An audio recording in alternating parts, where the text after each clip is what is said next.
Okay, good morning, everyone. Nice to see you here. Who's here? Thika's here. Good morning, Thika. Good evening, Thika. Banamer's here. Good morning. Good morning, Banamer. Good morning, KC. Good morning, Monica. Good morning, Mashid. Good morning, Karen. Good morning, Duong and Erica. Good morning. Good evening, Erica. And good morning, Jenna. Um, okay, so we'll just wait for a few people to trickle in here. If you're in Vancouver, you'll probably see that it's a little bit cloudy and kind of today, but that's okay. Um, what was I going to say to you? What was I going to say? I forgot. Um, oh yeah, so tomorrow, don't forget tomorrow's a holiday. Tomorrow's Canada Day, so there's no school, so you can sleep in and do whatever you want, and maybe have a little party for Canada if you so desire. Hello, Ivan. Um, so today what we'll do is we'll kind of switch gears a little bit. So we're finished the racism stuff. We'll move on to sexism today. Um, this would have been we would have done this earlier normally, but because of um, the protests and activity around George Floyd's murder in the United States, you'll remember we kind of switched the order a bit. So now we'll kind of try to go back to the regular order of our units and just hope it makes sense in some way. Um, so we'll probably spend a week or so talking about sexism. I'll give you some definitions today on things like sex and gender and sexual orientation and identity and expression and all kinds of things. You may know those things, you may not, and that's okay. We'll we'll clarify some words so that we know what we're talking about. Okay. Um, I will also in this unit, we're talking about sexism. So we're talking about unequal power between sexes or between genders. But I'm going to put sexuality in there as well. Sexuality is a different thing. It's not the same as sex, it's not the same as gender. But sometimes the two are connected in many important ways. So I think instead of having a whole unit dedicated to inequality around sexuality or sexual orientation or identity, we'll just kind of deal with it all within under the umbrella of sexism. Okay, but they are a little different, and I'll explain that in just a few minutes. um, so yeah, quizzes were done yesterday. I'll post some marks for you, probably later today if I can, or tomorrow. Okay, so you'll see those go up. Okay, good people. Let's dive into it. Okay, so in this unit, we're going to be looking at another form of oppression. Right? Racism was one form of oppression. Sexism is another. And in this unit, we're going to look particularly heavily at media, things like TV and movies and things like that, because a lot of um, the place where a lot of our social ideas come from is actually media. We do get them from our family, we do get them from observing people in society, we do get them by going to school and learning there. But media is increasingly becoming an important form of socialization, an agent of socialization. And so we're going to spend a little more time in this unit looking at um, media and how messages that advantage some people and disadvantage others, how those are transmitted in the media. Okay. Um, yeah, and so we'll see how those messages serve as barriers to some people, to some genders and sexes, and how those ideas become normalized. Okay, so how they start to seem like they are normal. Okay, so don't forget this. Don't forget our definition of oppression, right? We said that oppression occurs when one social group, their prejudice is backed by legal and institutional and social power, right? So prejudice plus power equals oppression, okay? And again, sexism is the term that we will use to describe this unequal relationship between men and between people of other genders. And of course, we'll get to that very shortly. Also, don't forget our definition of socialization. So, the process of socialization is the process of our being trained into sort of the norms and beliefs of our society. Okay, so we're taught what to think, how to see things, what things are good, what things are bad, how we should behave in certain situations, and how we should behave with certain people. All of those things will help us to operate correctly within our culture, right? And also, don't forget social institutions. We said a social institution is kind of oh gosh, how do I say this? They're social institutions are kind of an organizational unit in society, okay? And they are responsible for sort of organizing and running a certain part of society, but they're also responsible for communicating and maintaining social norms, okay? So if you look at some of the social institutions at the bottom of this slide, you'll see that that's what they do, right? They organize us into groups, they help society to function, and they teach us a bunch of important social information. And so families do this, marriages do this, religion does this, the education system does this, the military, the government, the media. All these things are social institutions that help society to operate, but they also transmit social messages, okay? Yeah, okay, good. All right, so here we go. A few definitions. The first thing we'll talk about here is sex, okay? And when we talk about things like sex and gender, just out in society, sometimes we use these terms interchangeably. We use one or the other depending on how we feel. And for this course and in terms of science, those things are actually different things, sex and gender, okay?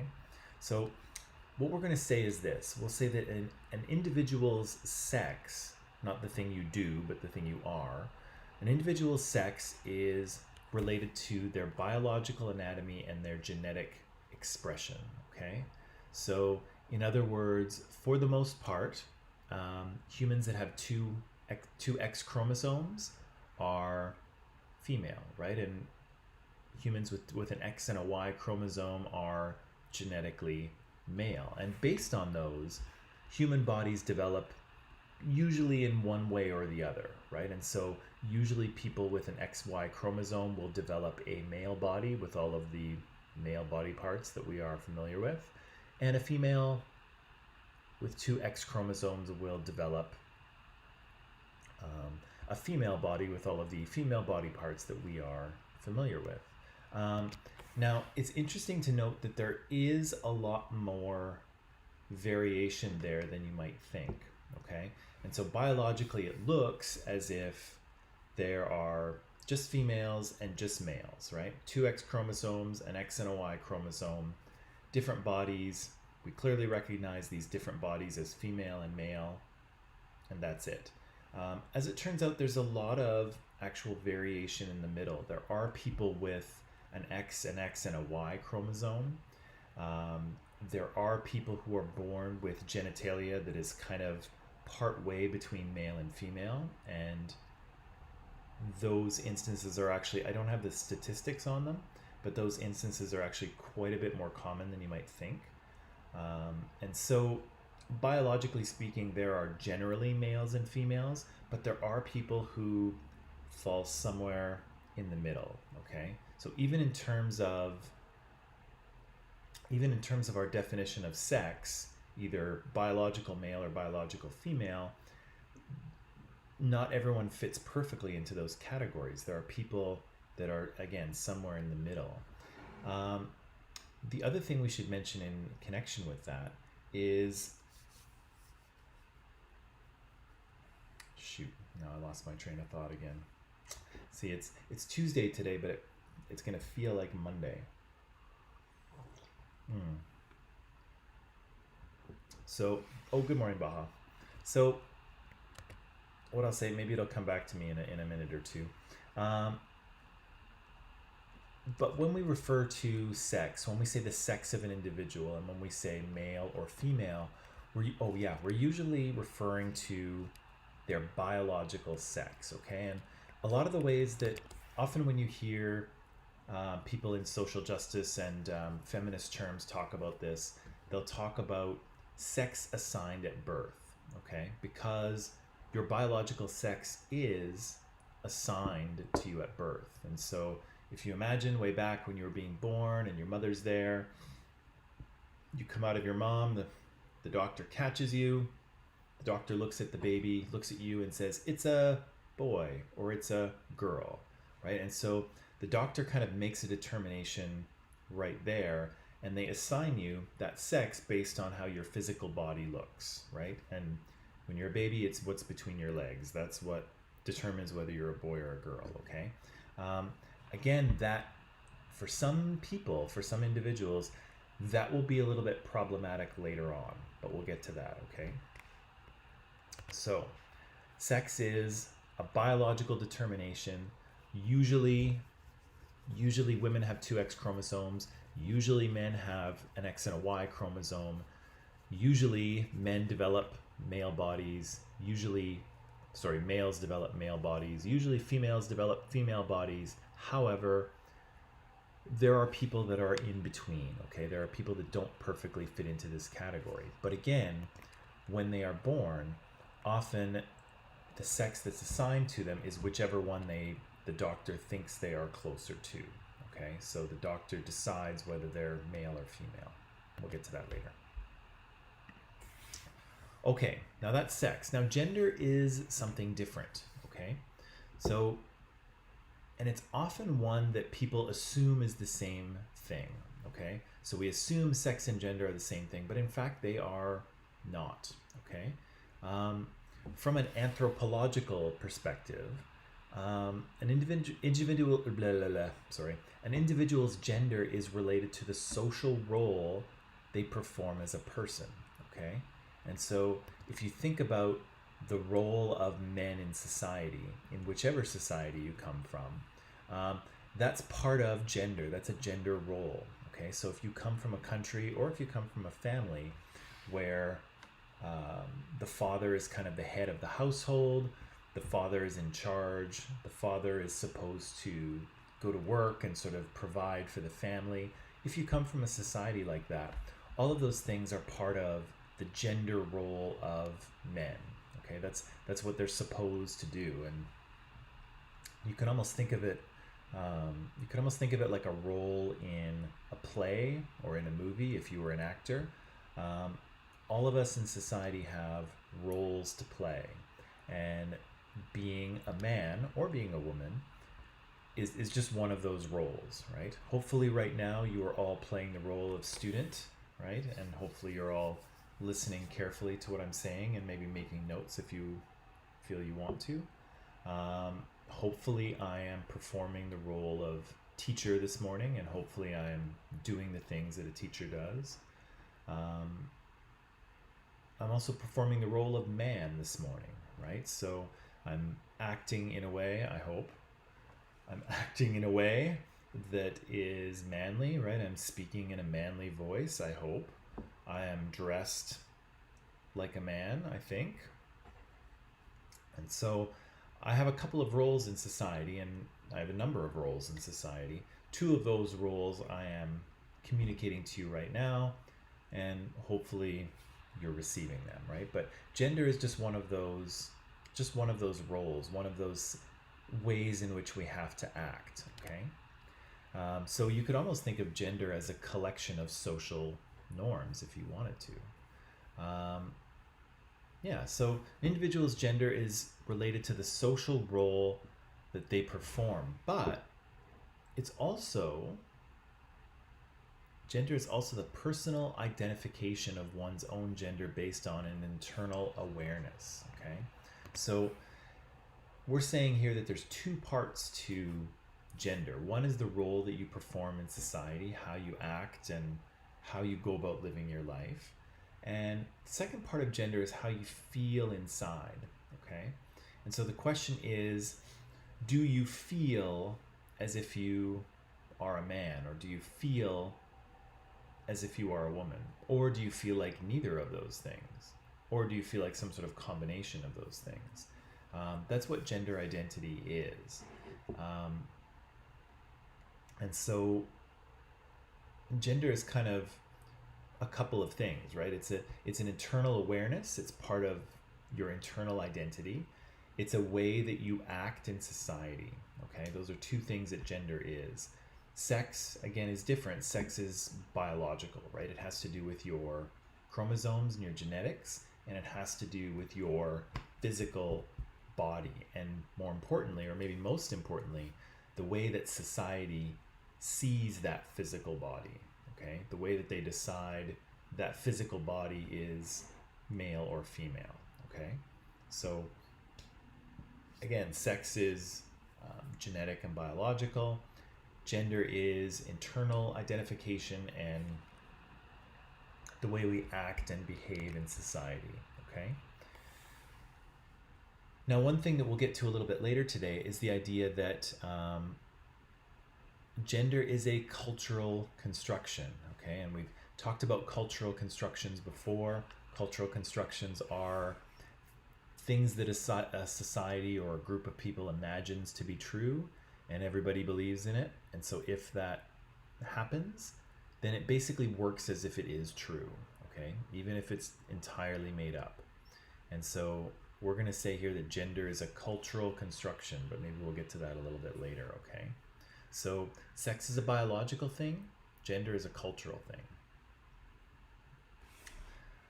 Right, and so even though we usually have two sexes, okay, and so I say usually because not everyone fits into those two categories, depending on the society or the culture you live in, there may actually be more than two genders, okay? And so in many cases, people who are genetically male will assume the role of man in society, and they will feel that they are a man, okay? And so for me, that's the case, right? I am genetically and physically a male, right? Inside my sort of personal identity, I feel like I am a man. And I also go through the world performing the role of man, right? I try to dress like a man. I try to act like a man, at least mostly in the way that my society tells me to. I try to like the things that men like, although sometimes I don't, because I don't really watch sports. So sorry. I have a cat, which is not very manly, but whatever. So for me, all of those things are kind of in alignment. Okay, so my biological sex and my gender identity are in alignment. They're male and men. And so I think I have a slide for this after, but I'll tell you right now, the term that we use for that is called cisgender. Okay, so I am a cis man. I'm a cisgender man, and that means that my physical body on the outside is in alignment with my gender identity. Okay, I've got a male body, and I'm a man inside it. Right, those things are in alignment. Now, for probably as long as there have been humans, although we don't really know for sure, probably as long as there have been humans, there have been people that don't fit into those categories. They fit into a category where their physical body is either part way between male and female. Okay, so they may have some sort of mix of male and female genitalia, which again is not as uncommon as you might think. Or they may have a gender identity that is not in alignment with their physical body. Okay, and we are here in the West. That's something that we haven't historically, traditionally, we haven't really embraced that, and so we're kind of just hearing about it now. But I'm quite certain that people have felt this way for, as I say, as long as there have been humans. And so there are people out there for whom their physical body is not in alignment with their gender identity inside.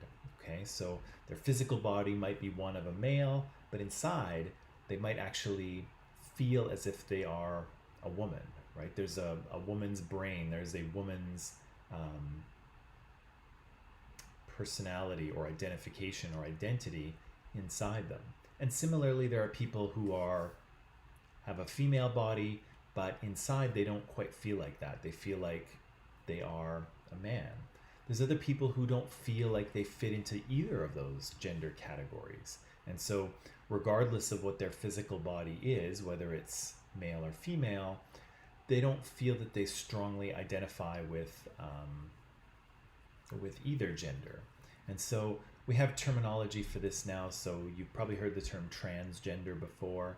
And so transgender is broadly used to indicate someone whose sex assigned at birth and their gender identity, the way they feel inside, are not in alignment. Okay, and so we have women who are living in the physical bodies of men, and then we have men who are living in the physical bodies of women. Okay, and yeah, so and like I said, depending on the culture that you belong to, this might not be big news. Like I said, here in the West, traditionally we haven't really talked about sex and gender very much. We've had a very if you go back a few decades, we have a very kind of rigid, repressive, conservative view of sex and sexuality. And so nobody was talking about this stuff until very, very recently. But if you go to other cultures have known about this kind of thing for a long time, and they are accepting of it. And one of the examples that gets used very often are First Nations people. Many groups of First Nations people recognized quite some time ago, thousands of years ago probably, that some people didn't fit into traditional gender roles. And so some women, people in female bodies, were actually kind of had more of a male spirit, and some people born into male bodies seem to have more of a female spirit. And so Indigenous people, First Nations people, referred to these individuals as two-spirit. And in their communities, there was nothing weird about this. There was nothing wrong with it. They had more than two genders, and so you could fit into this third gender or a fourth gender. And so I'm going to guess, I might be wrong here, but most of the cultures that we belong to here probably have just two genders.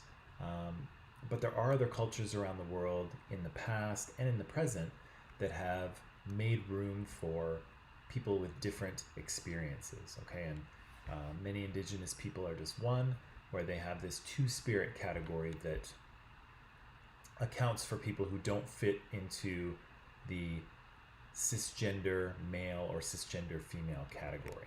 Okay,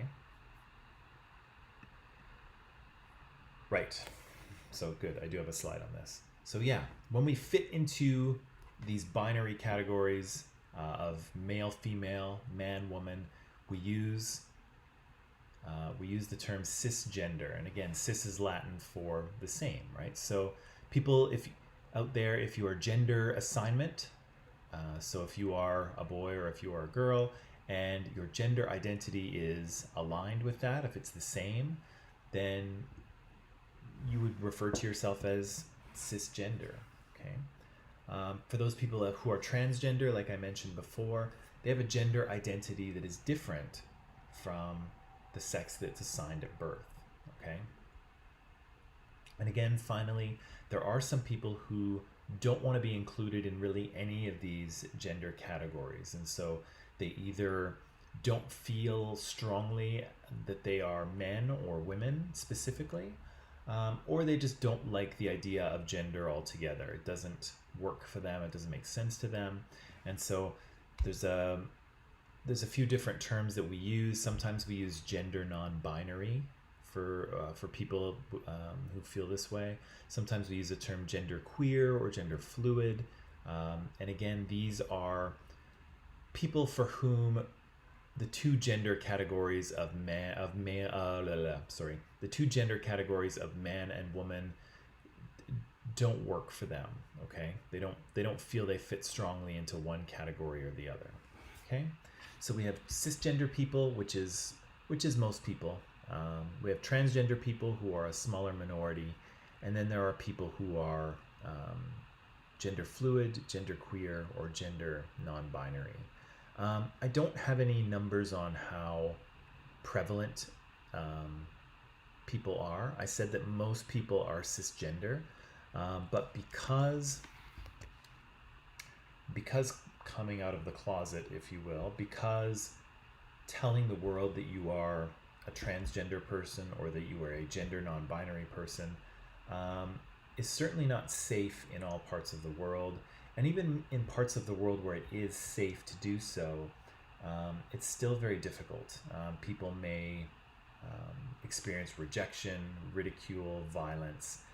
And so it's difficult to really know what the numbers are in terms of how many transgender people do we have living in Canada, or how many gender non-binary people do we have in Canada. We just don't know. They're not a large majority, but because it's not entirely safe for everyone to come out, we don't really know what the numbers are. Okay. Yeah. Now, regardless of our gender, so whether we are men or women, or whether we view ourselves as somewhere in between, we're all born into societies that will enforce our gender roles that are given to us at birth. Okay, and so if you are, whatever country you're in, wherever you come from, you were born into a country, you were seen as either a little boy or a little girl, and you were trained, you were socialized to be that gender, right? So little boys out there or young men out there, we were all taught how to be, we were taught how to be boys, right? We were taught how to be a man, right? And girls, I'm sure you were taught the same thing for your own gender, right? You were taught how to be little girls. You were taught the kind of toys that little girls like to play with.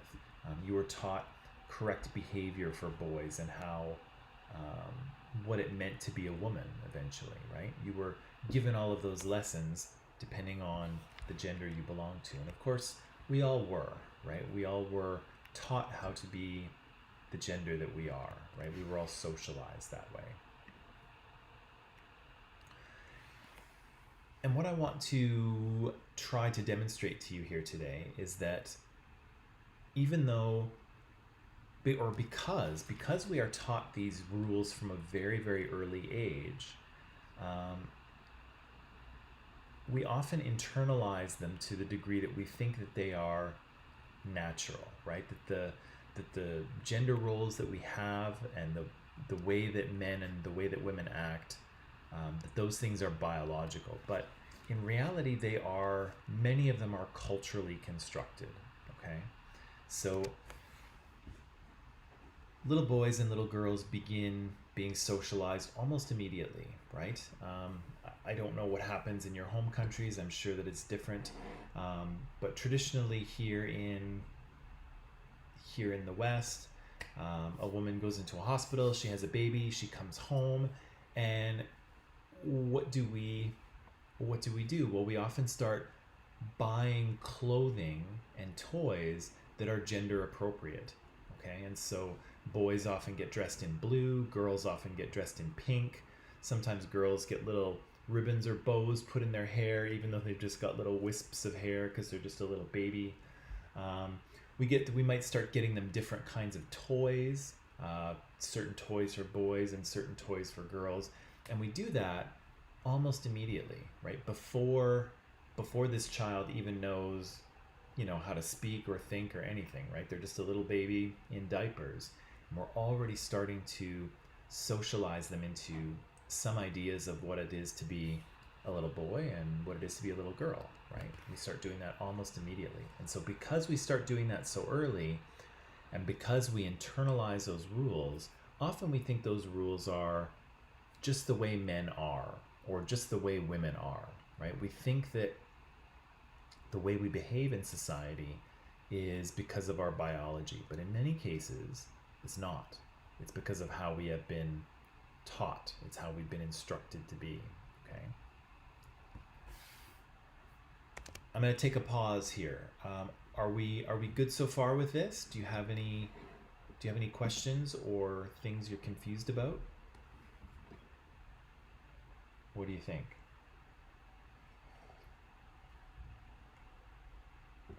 Is there anything you'd like me to clarify at the moment?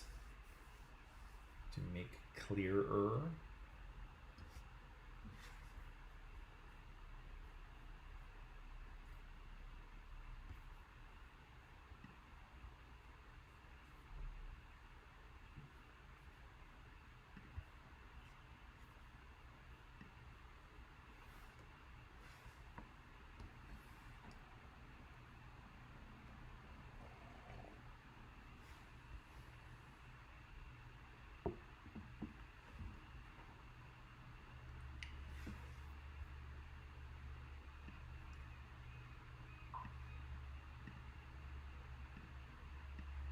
Okay, so Karen says thumbs up.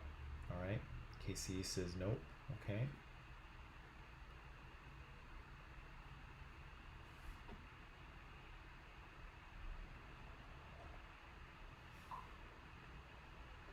Jenna's good. Okay. Rashid's good. All right.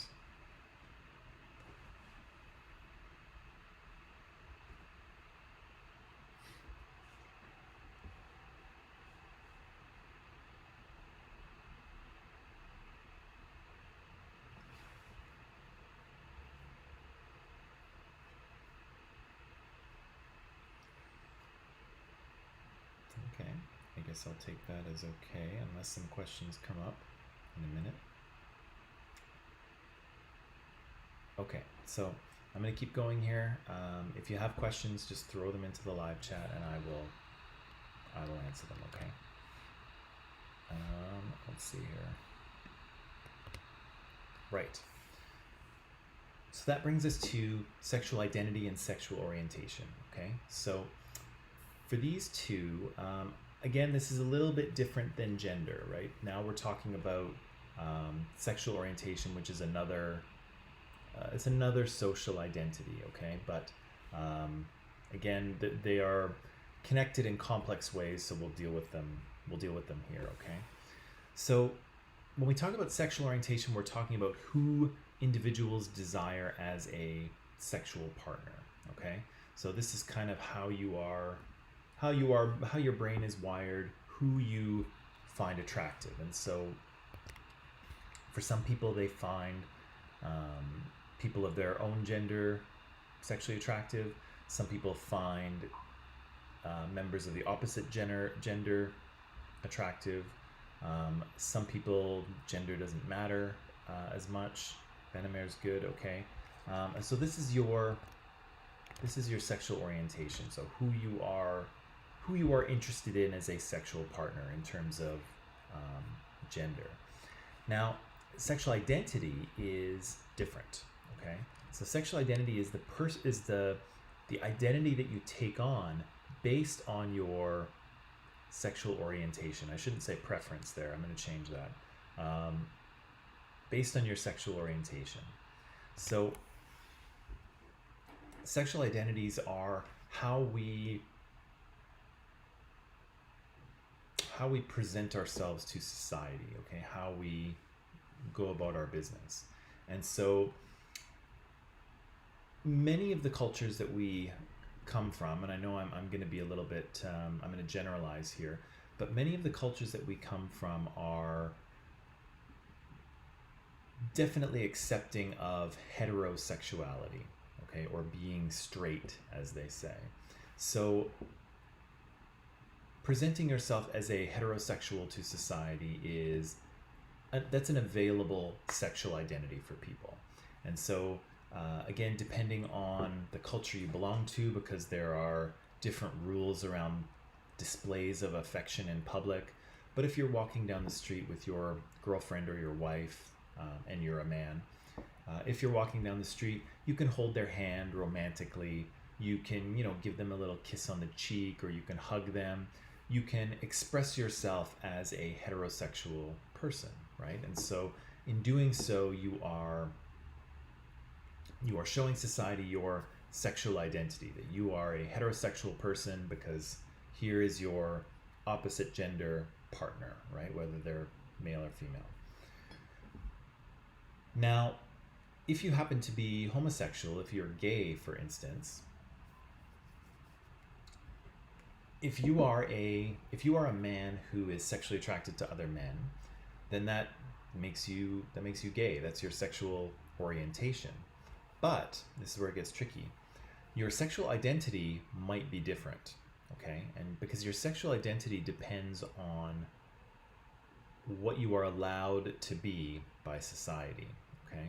So in the past, here in North America and Canada and the US, and still in many countries today, being a gay man is not a sexual identity that you are able to take on, right? Because if you go out to society and present yourself as a gay man, so if you act a certain way, if you just tell people you're gay, if you dress a certain way, if you want to walk down the street and hold hands with your boyfriend, if you do any of those things, bad things will happen to you, right? There will be social consequences in terms of people saying things or maybe trying to hurt you. In some countries, there might be legal consequences because homosexuality is illegal still. And so in some places and in some periods of history, gay man is not a sexual identity that is available to people, okay? And so even though their sexual identity is gay, they have to take on the sexual identity of straight man, because that's the only safe one that is possible for them, okay? And so throughout history, and I'm sure in many countries around the world, there are gay men that for whom being a gay man is not a safe thing to do. So they present themselves to society as a straight man, right? They dress like a straight guy, they act like a straight guy, they have girlfriends or wives, sometimes children. And so they express themselves, they act as if they are a straight man, but actually that's not their sexual orientation. They are gay, but it's just not safe to be who they are, right? Or they don't feel comfortable being who they are. So again, sexual identity and sexual orientation are two different things. And of course, in a society that is totally equal and totally accepting, then most of the time you would find those two things being the same, right? If you were a gay or a lesbian person, you would express yourself to society that way because there would be no consequence or penalty for doing that. But as I think many of us are aware, that's not the case in all societies, right? Not all societies are perfectly accepting of people. And so for people who are gay or lesbian or bisexual or pansexual, or there's other terms as well. For people who fall into those categories, they may express them. They may choose a sexual identity that reflects who they are, or they may kind of hide it, right? They may pretend to be something else just because it's not. They don't feel safe being who they are. Okay. Yeah. So individuals who if you are what did I say here? Individuals may be attracted to both men and women, but for various reasons they may identify only as straight or gay or lesbian. Yes.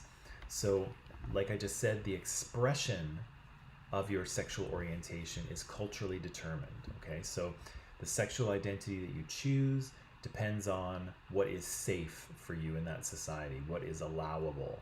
Okay, and so here in Canada, for instance, being a gay man is a sexual identity that is open to you, right? If you are gay, you can express yourself to society that way.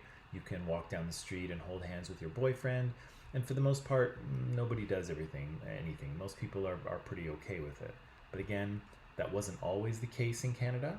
And it's certainly not the case in other countries around the world. Okay. Ah, yes. This is a really good graphic. This is a really good graphic for describing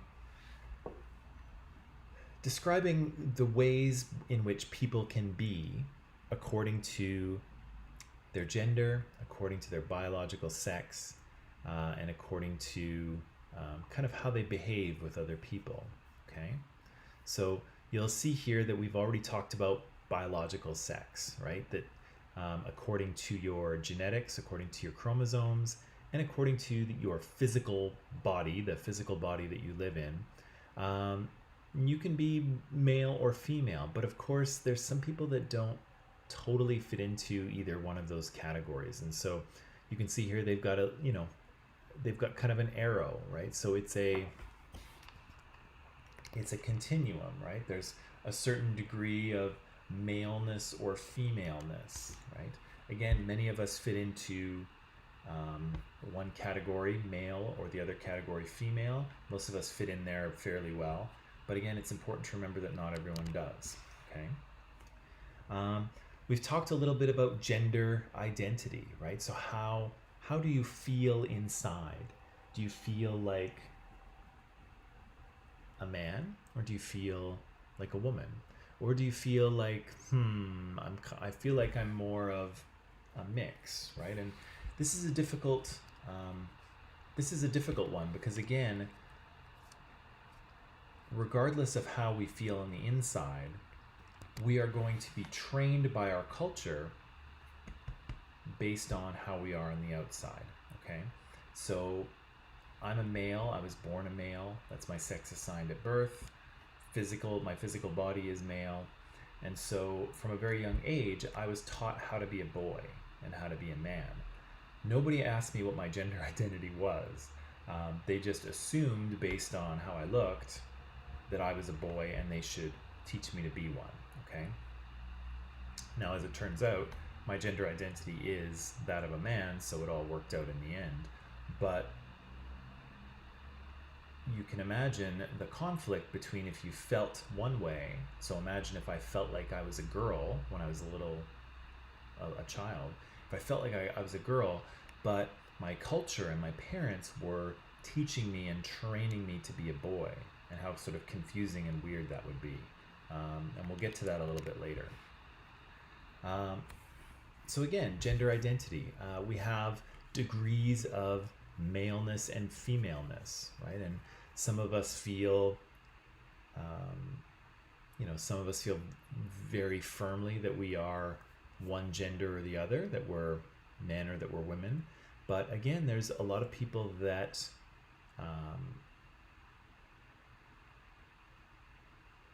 don't feel strongly male, or don't feel strongly as men, or don't feel strongly as women.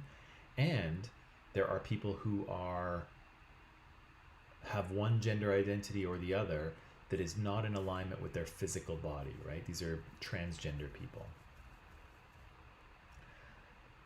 We didn't quite talk about gender expression here, but we also kind of did, because gender expression is how you express yourself to the world, right? And so most of us, I think, when we go to the clothing store to buy clothes, if you're a guy, you go to the guy section, right? And you buy guy clothes. And if you're a girl, you go to the girl section, you buy girl clothes, right? We tend to express, if you're a cisgender person, you express yourself to the world according to the gender you are, right? Things get a little more complicated, of course, if you are a transgender person, or if you are a gender non-binary person, because, as we'll see a little bit later this week, most of our clothing is gendered, right? There are some pieces of clothing that can work for guys or girls, but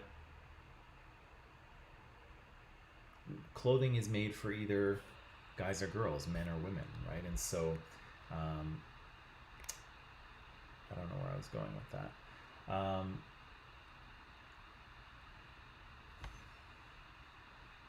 Okay.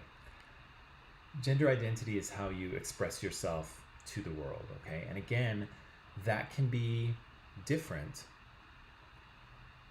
that can be different than your gender identity. Okay, so imagine someone who lives in a country where homosexuality isn't tolerated and other genders aren't tolerated. Um, if you are if you are a woman, so if you're biologically, if your body is a woman, and you feel like you're a man inside, if your gender identity is male, you're not going to express that to society, right? It's not safe for you. And so, how will you express yourself to society? What will your gender expression be? Well, you will express yourself as a woman, right? You will dress as a woman, you will act as a woman, and you'll do that because it's not safe for you to express your gender identity inside, okay? And so, it's kind of the same thing as sexuality.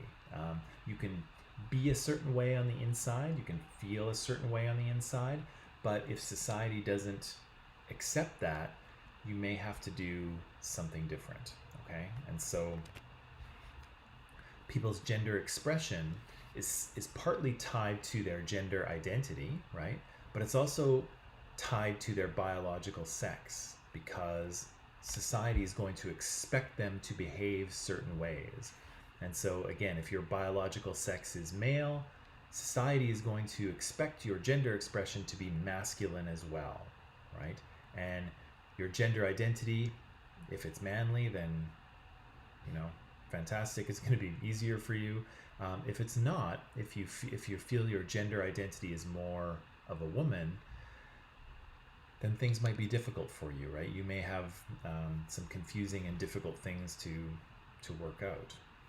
So this diagram does a good job of showing that there are sort of degrees of maleness and femaleness, and of being a man and being a woman, but it also does a good job of showing those things as separate, right? Because we often assume that they are the same thing and they're connected, right?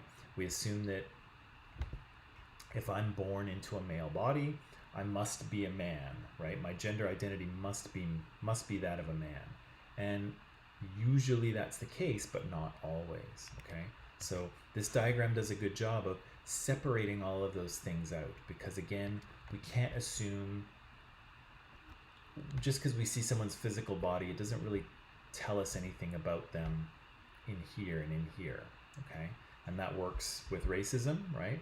Just because someone has a certain color of skin doesn't mean we can tell anything about them in here or in here. It's the same thing with gender and sexuality. Just because we see a person's physical body and we identify them as male or female, it doesn't mean we can assume anything about who they are on the inside, okay? And now the two at the bottom here we've talked about kind of briefly. We talked about sexual identity and orientation, and so people who are, whether you're attracted to women or females or femininity, or whether you are sexually attracted to men or males or masculinity, or maybe some mixture of both, that makes up your sexual orientation, right? And your sexual identity is how or if you communicate that to society. And again, for heterosexuals, for people who desire sexual partners of the opposite gender, communicating your sexual identity to society is not a big deal because society accepts heterosexuality. Depending on the society you belong to, however, other sexual orientations may not be accepted. And so people might have to act heterosexual, they might have to act straight, even though they might not be that, okay? And this is the last one here, romantically attracted to. We didn't really talk about that one as well, but being sexually attracted to someone and being romantically attracted to someone can be different things for people. And so some people can be, say, romantically attracted to just women, but they can be sexually attracted to women and men, or they might be sexually attracted to women but romantically attracted to men. And so again, we can't assume that any of these things are directly connected, okay? again, probably the most common thing is cisgender people who are heterosexual and who are romantically attracted to the opposite gender, right? That probably that probably accounts for most of us, right? That's how most people are, we think. But that's definitely not how everyone is. And again, there's a lot of complexity because again, none of these things, one, two, three, four, five, none of these different expressions of who someone might be are absolutely connected to any of the others. Okay, there's more common combinations, definitely, but again, we can't assume anything about someone by looking at their physical body. Okay, so if we see a woman, a female woman, if we see a female, if we see a male, we can't really assume anything about their gender identity. We can't really assume anything about their sexual identity or orientation. We can't assume anything about who they might or might not be romantically attracted to, um, because humans are diverse. Humans are actually far more complicated. And simply putting people into two buckets, we've got men over here and men like women, and we've got women over here and women like men, and that's all we've got. That's kind of a binary opposition, and it's overly simplistic because humans are complicated creatures, and again, it doesn't really reflect what we are seeing. Again, here in Canada, now that it's becoming more safe to be gay, to be lesbian, to be bisexual, to be pansexual, because it's becoming safer to be a transgender person here in Canada, we're starting to hear about these experiences that people have now. And so, again, people are very diverse. They don't just fit into one category or the other. Do most of us fit into those two categories? Probably, maybe, yeah. But again, we don't have clear numbers. We don't have clear data on this because again, it's not totally safe for people to express who they are, even in a country like Canada. And so, but again, I just want to drive home the fact that there are all these different ways that people can be, and no one way is absolutely connected to any other way. Okay, so just because we can say one thing about a person, say their biological sex, just because we can say that for sure doesn't mean we can assume anything else about someone. Okay, all right, so we've been working hard for an hour here. Let's take a little break, come back, and then when we come back, we'll talk about some of these norms that we've been socialized into in a little more detail. Okay, so take a break, and I'll see you in just a few minutes.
Okay, people, we're back.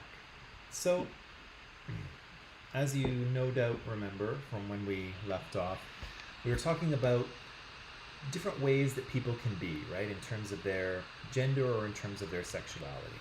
And we were looking at this diagram here, and I said that people can vary according to their um, the sort of sex assigned at birth of their physical body, and so they can be more male or more female. Um, People can vary in terms of their gender identity, so how they feel inside. Do they feel like they're a man or a woman? They can vary in terms of how they express themselves to society as either a man or a woman, or if you live in a very permissive society, you can express yourself as a mix of both if you like. And then we had at the bottom here sexual and romantic attraction. So who people desire either as sexual partners or as romantic partners. And again, all of those things can vary independently of one another. And so again, the most common situation for most of us is that we are cisgender people, that we are heterosexual, and that we express ourselves as the gender that our physical body is, right? That's how most people are, I think, maybe. But again, there's lots of people who don't fit into those categories, right? They vary in different ways, and so it's important to remember that we can't make assumptions on people based on how they appear to us out in society, right? And again, racism hopefully taught us that same lesson. You can't tell anything about someone just by looking at their physical appearance, and here it's the same thing. Okay, I got a little activity for us to do. Normally I do this as a bit of a group assignment, but I think given the odd situation we're in of online learning, I think we'll just do it together as a group, okay? So,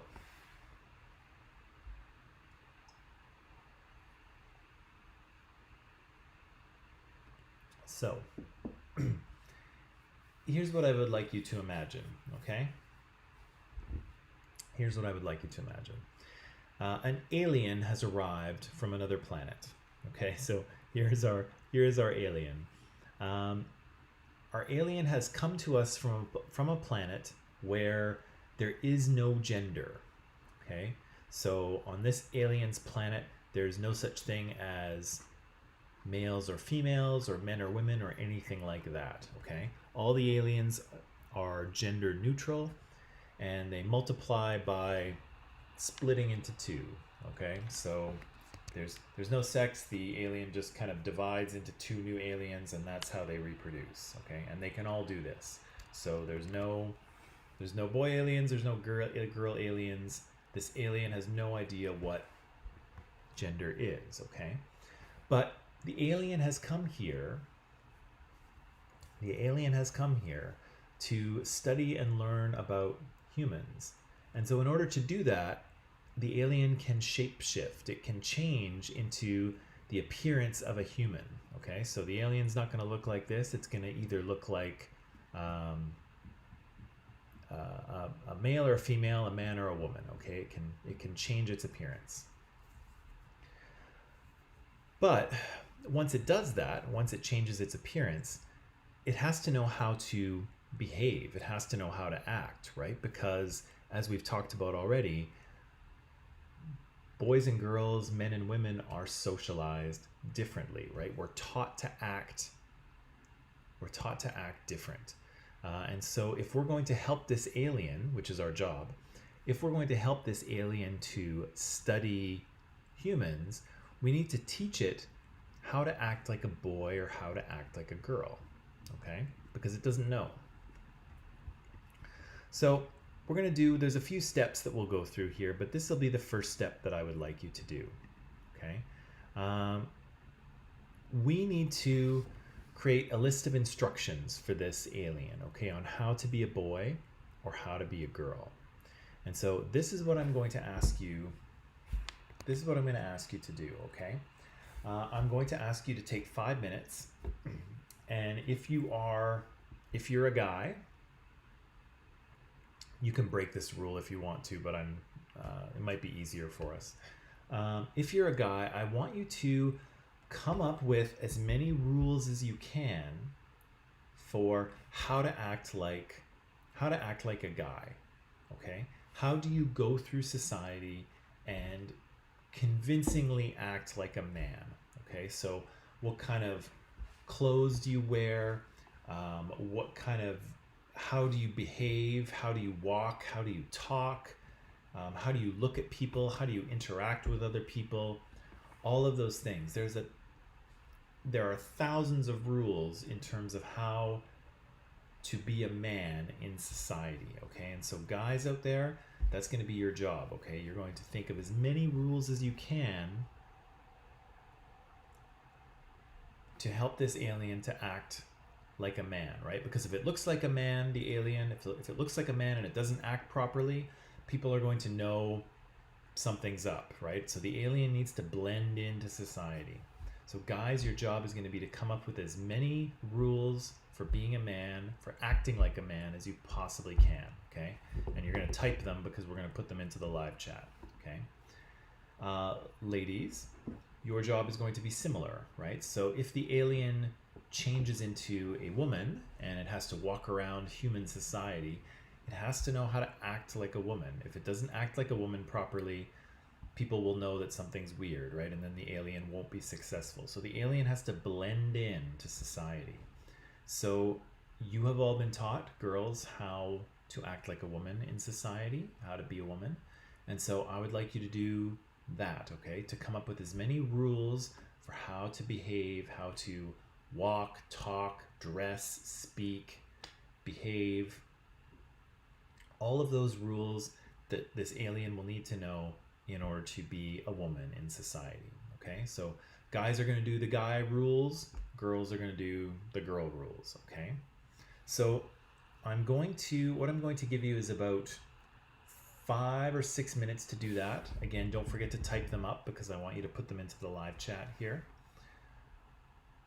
Come up with as many as you possibly can. There are probably thousands, okay? That's the scary thing. There's probably thousands of rules. But come up with as many as you can, and then when we come back, we'll fire them into the live chat and see what we have, okay? So take 5 or 6 minutes, guys. All the rules you can think of for how to be a guy. Girls, all the rules you can think of for how to be a girl, okay? So take 5 or 6 minutes, and I'll see you back here, and we'll see what we come up with, okay?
Okay, good people, we're back.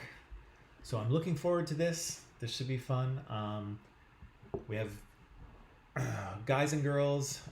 You're all experts in how to act like the gender that you belong to, at least I think you are. And so let's see what kind of rules we can come up with, okay? So let's start. I know we should be ladies first, but let's start with the guys. So, gentlemen, hit me. What what are the rules? What are the rules you have to follow in order to act like a man, to be a man in society, to have people accept you as a man? What kind of rules are there? What do you need to, how do you need to be? How do you need to be?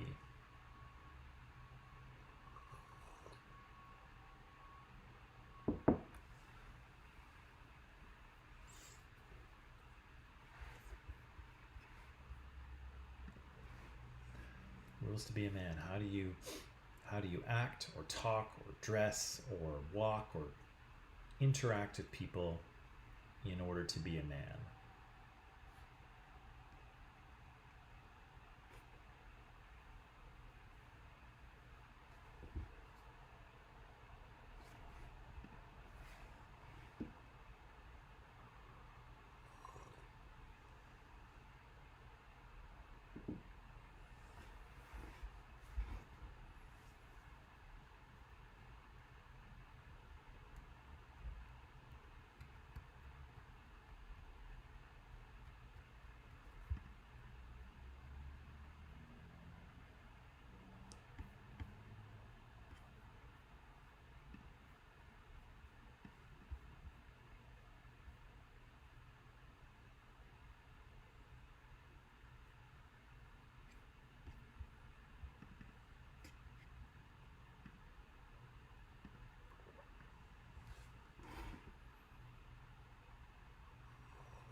So nothing? We've got nothing? Is that what you're telling me? We have no rules for acting like a guy?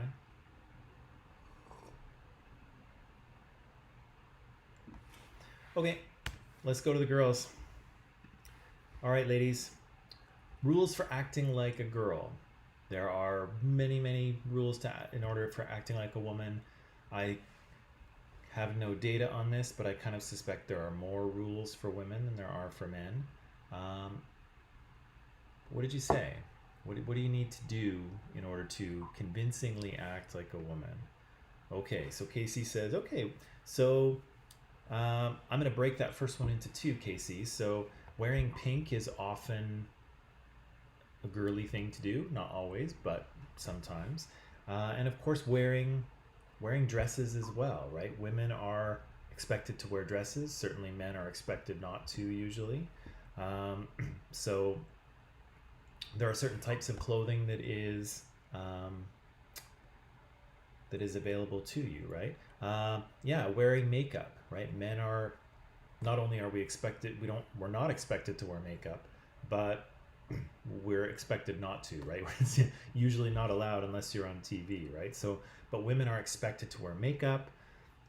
Their hair is usually expected to be long, right? Kind of around here or longer. Oh, and the women are expected to walk gracefully. Um, Casey, if we were in class, I would try to get you to demonstrate that graceful walk, but I guess we'll just have to imagine a graceful walk, right? But you're correct, right? Women aren't expected to sort of, trudge along. You're supposed to be elegant and graceful, right? That's the expectation. Yeah, those are all good, Casey. Let's see what Erica's got. Yep, so wearing female clothing, right? So there are types of clothing like dresses and skirts and things like that that are traditionally feminine, so you're expected to wear those. Um, oh, yeah, you're expected to talk nicely without shouting, yes. So girls are often socialized not to girls are often socialized not to shout, right? Not to speak up, not to be aggressive or forceful, right? Or pushy, right? You're socialized not to do that. So talk nicely to people without shouting. And in general, that's a rule for all people, right? Everybody should be nice and don't shout at other people. But it seems to be much more okay for men to do it than women to do it, I think, sometimes. Um, when walking, don't take too big of a step. Yeah, so women are not, you know, supposed to tromp along like men do, right? They're supposed to be, they're supposed to be graceful, right? Small steps, graceful walking. Uh, yeah, girls are supposed to sit nicely and properly, right? Men, for some reason, we're allowed to kind of, slouch back and lean, right? Where women are supposed to sit up straight, right? Often with their legs crossed or with their hands in their lap. They're supposed to sit politely, right? There's more of an expectation of how to walk, how to sit, um, how to eat. Yeah, girls are expected to eat in a very neat fashion, right? Whereas guys sometimes we're a little more messy, right? Um, what else do we have? Oh, yeah. And being cautious toward male strangers. That's a good one, Erica. So women are taught to be more cautious of people they don't know, particularly men, right? This is something that for the most part men don't have to worry about, or if they do, they don't worry about the same things that women do, right? So this is this is another part of the socialization of women that men often aren't socialized in that way, right? So sometimes girls will get this talk from their mothers, sometimes from teachers at school about what men are like and how to avoid certain situations, right? And so girls and women will get that talk, will get that socialization. Men will not, right? Okay. Um, Mashid says paying attention to details, and so women might be expected to be more detail oriented. Women are supposed to love shopping. Um, I'm curious, how many of you do love shopping, by the way? I don't really like it, but I know the stereotype, right? The expectation is that girls are supposed to love going shopping, right? Yeah, wearing makeup is important. Women are usually expected to wear it. Wearing pink is wearing pink is part of it. Oh, Karen's a shopper. Karen's a shopper. Um, yeah, all of those are Mashid. All of those are good. Bannermer says, "Oh yeah, don't wear baggy clothes, right?" So girls are expected to.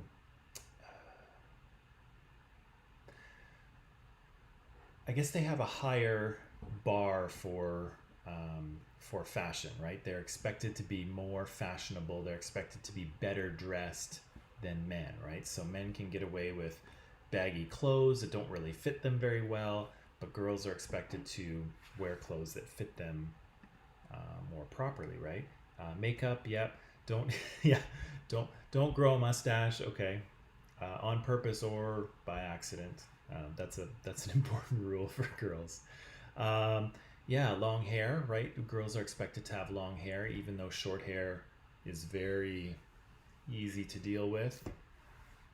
Um, yeah, you're expected to have long hair, and then of course, when your hair is long, you have to do your hair all the time, right? You can't have it look all terrible. You're supposed to make it look nice.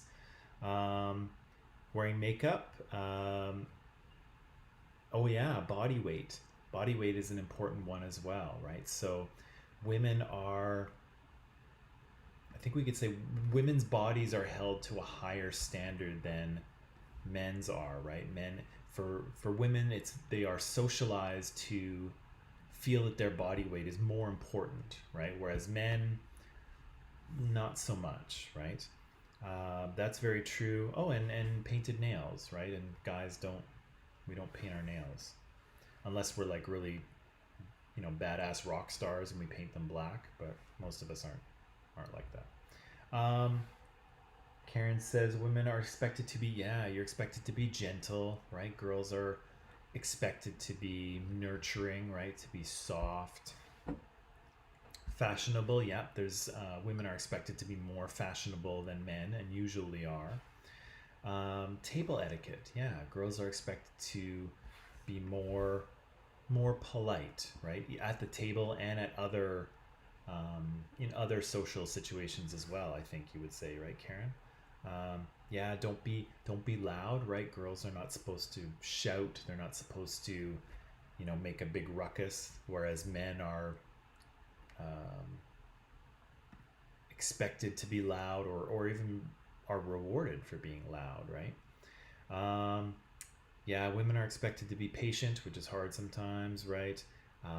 They're expected to be caring and sensitive, right? So all of these kind of soft, nurturing, gentle, supportive qualities are encouraged and taught for girls, right? And for boys, again, there might be some cultural differences here, but in general, we are not taught to be that way, right? We're not taught to be so gentle or caring or sensitive, and some of us aren't. Thanks for the laugh, Casey. Um, Jenna says, yeah, so gentle, good. Oh, the ability to cook, yeah. Girls are often taught how to cook, right? And men not so much, right? Sometimes, again, there's family differences here, there's cultural differences here, but I think you're right, Jenna. The ability to cook. What else did you have? To be careful and thorough, right? So women are expected to be very conscious of details. I think Mashid, you mentioned that as well. And dexterity. I'm not sure what you mean by dexterity there. Jenna, you can clarify for me. I'm going to assume that it means kind of the way that you carry yourself, right? The way that you walk and talk and move. So I'm going to assume that's what you mean, but you can correct me if I'm wrong. Banamer's a shopper too, I think. And more laughs. Hey, thanks. Um, yeah, weight weight is to women as height is to men. I think there's probably something to that. Um, yeah, women's appearance and women's bodies in particular are held to a very high standard in many cultures around the world, right? And again, depending on where you are in the world, different things are seen as beautiful, slightly different bodies are seen as beautiful, but women's bodies tend to be held to a very high standard, right? And usually that standard is rather slim, right? And maybe much slimmer than the average woman is.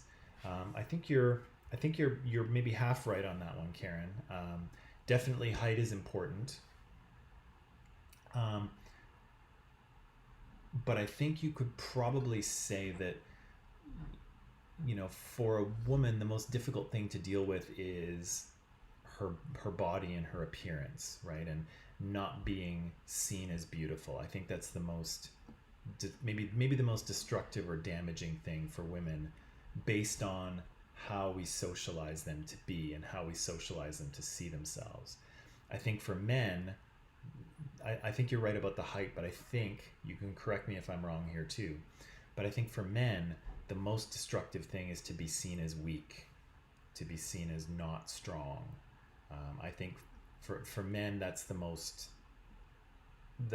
destructive thing, to be seen as to be seen as weak in some way, either physically or emotionally, or to sort of not have power in one's life. That's the worst thing, I think, for men. But again, there's a lot of different opinions on that. You may disagree with me, and you can disagree with me. I think that's kind of how it is. But it's true. Yeah, um, height can be a sensitive issue for men. I'm kind of lucky in that department, so I don't know. Okay, any other ones? Those are all really good. Any others that we need to add that you thought of? Rules for being a girl? I'll just give you one more minute, and then we'll talk about it. Okay.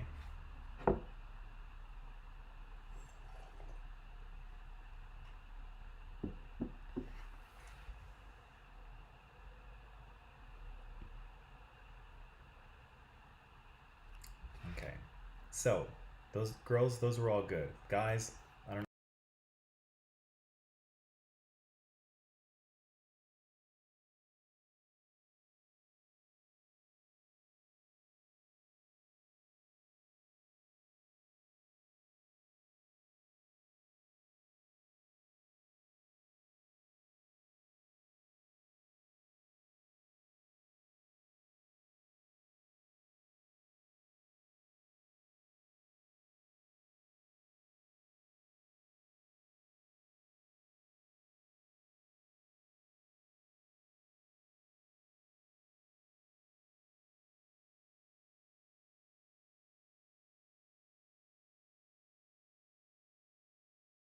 Sorry, sorry.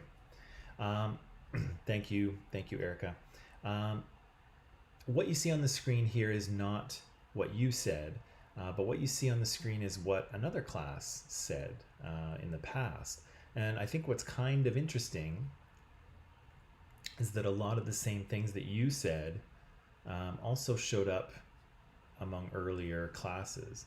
And also very interesting too is that um, you're from different cultures, right? We have a bunch of different countries and cultures represented in this class.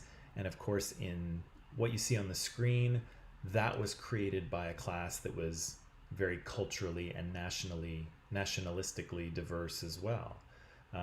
So it's kind of interesting, the amount of overlap. But girls, of course, you can see, yeah, girls are expected to wear dresses, and certainly men are expected not to. Um, yeah, girls are expected to love shopping, and of course, we have a few shoppers here. We have a few examples of that in this class. Um, we heard you told me a lot about feelings, right? Being gentle, being supportive, being caring, being empathetic, right? Having concern for other people's feelings. As guys, we're not taught to be quite so careful around other people's feelings, but as girls, you are. Um, Expressing emotions is important for girls. They are often, I don't think this came up so much today, but expressing emotions, girls are allowed to express far more emotions than guys, right? Girls can cry when they're sad, right? They can be happy, right? They can express all kinds of different feelings. Um, but again, they're not allowed to shout at people, right? So girls are socialized to be more emotionally expressive sometimes, um, but not to do with anger, right? They're not supposed to, girls aren't supposed to be angry. Yeah, affectionate, you're supposed to be affectionate, you're supposed to be caring, you're supposed to take care of people. Somebody came up with accessorize, so wearing jewelry is important for women, apparently. Manners, that came up. A number of you mentioned that. I know Karen, you mentioned it. I forget who else. Jenna mentioned it, I think. Yeah, a few people mentioned that, yeah, you have to respect your manners. You have to um, behave in a polite way. Makeup came up quite a bit.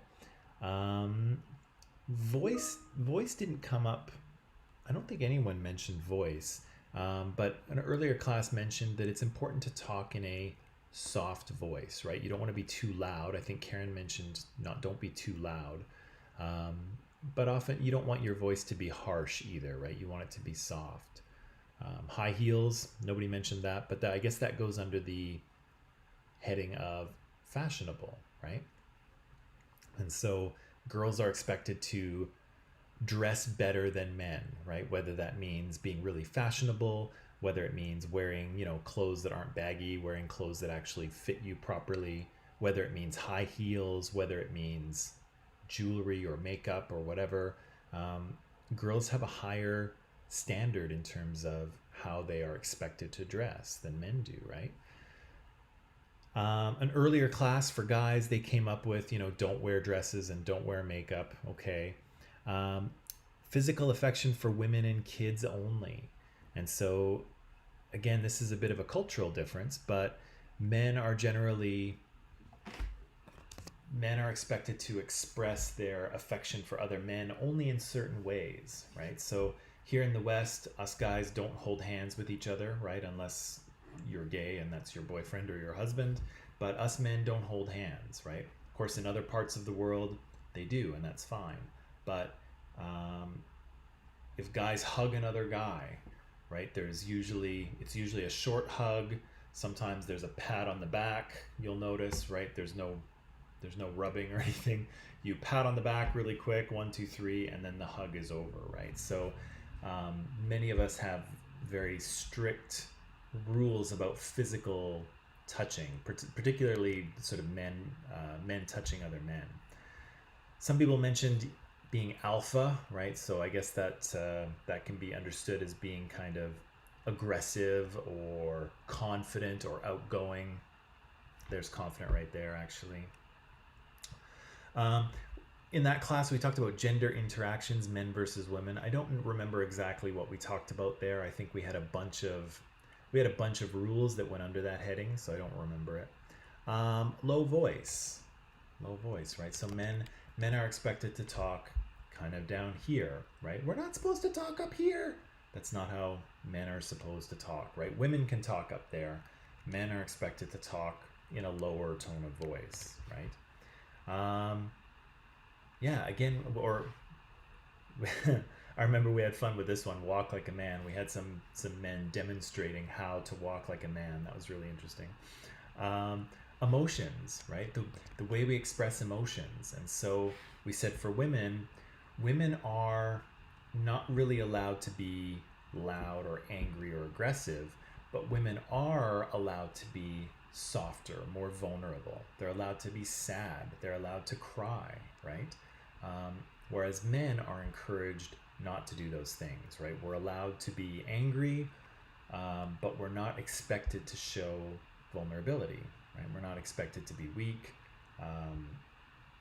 We are discouraged from crying in public, right? Nobody wants to see that, as one student said.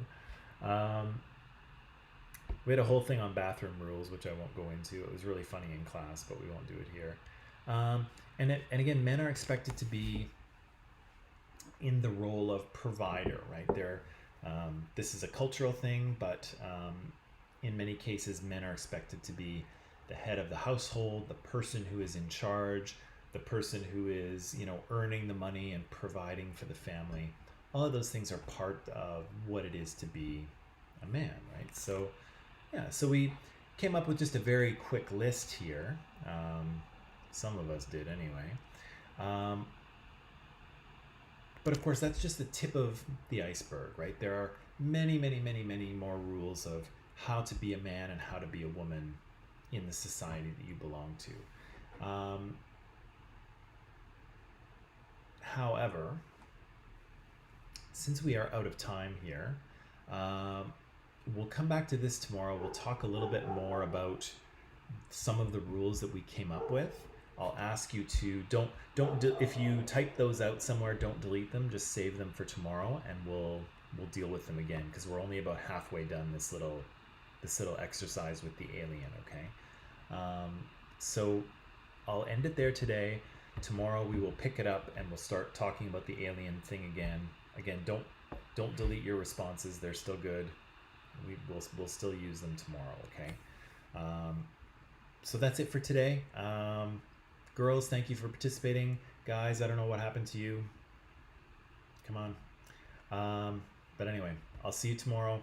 have a nice rest of the day, or I'll see you in comparative cultures in about 10 minutes. Okay, so bye, people.